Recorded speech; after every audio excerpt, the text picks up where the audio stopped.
Palakkad അകത്തേത്തറയിലെ Nadakkavu railway മേൽപ്പാലം യാഥാർത്ഥ്യത്തിലേക്ക്. പദ്ധതിക്ക് 35.98 കോടി രൂപയുടെ കിഫ്ബി അനുമതി ലഭിച്ചു.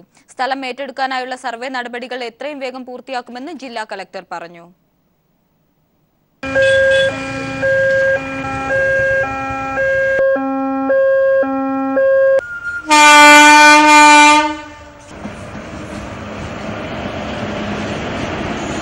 നടക്കാവ് റെയിൽവേ മേൽപ്പാലമില്ലാത്തതിന്റെ ദുരിതം വർഷങ്ങളായി അനുഭവിച്ചു വരുന്ന അകത്തേത്തറ പഞ്ചായത്തിലെ ജനങ്ങൾക്കും മലമ്പുഴയിലേക്കെത്തുന്ന വിനോദസഞ്ചാരികൾക്കും ആശ്വാസം നൽകുന്നതാണ് സംസ്ഥാന സർക്കാർ തീരുമാനം.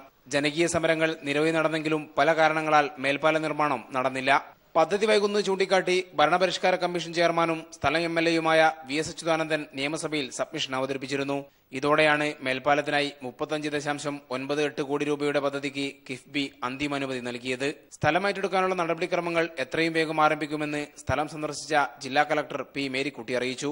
പഞ്ചായത്ത് ഈ ആൾക്കാരുടെ എല്ലാം യോഗം വിളിച്ചുകൂട്ടി ഒരു രമ്യതയിലെത്തിയിട്ട് എന്താണ് നമുക്ക് ഏത് രീതിയിൽ ഇതെടുക്കാം, എത്ര സമയത്തിനുള്ളിൽ എടുക്കാൻ പറ്റും, അവരുടെ സഹകരണം ഉണ്ടെങ്കിൽ മാത്രമേ പറ്റുള്ളൂ.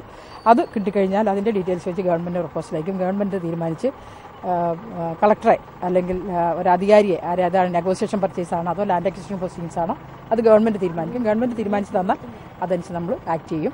മേൽപ്പാല നിർമ്മാണത്തിനായി ഒരേക്കർ ഭൂമി ഏറ്റെടുക്കേണ്ടതായി വരുമെന്നാണ് വിലയിരുത്തൽ. റോഡ്സ് ആൻഡ് ബ്രിഡ്ജസ് കോർപ്പറേഷനാണ് നിർമ്മാണ ചുമതല. പാലത്തിനായുള്ള മുഴുവൻ തുകയും സംസ്ഥാന സർക്കാരാണ് വഹിക്കുന്നത്. സ്ഥലം ഏറ്റെടുത്തു നൽകിയാൽ 1.5 വർഷത്തിനുള്ളിൽ പദ്ധതി യാഥാർത്ഥ്യമാക്കാൻ കഴിയുമെന്നാണ് പ്രതീക്ഷ. News bureau, Palakkad.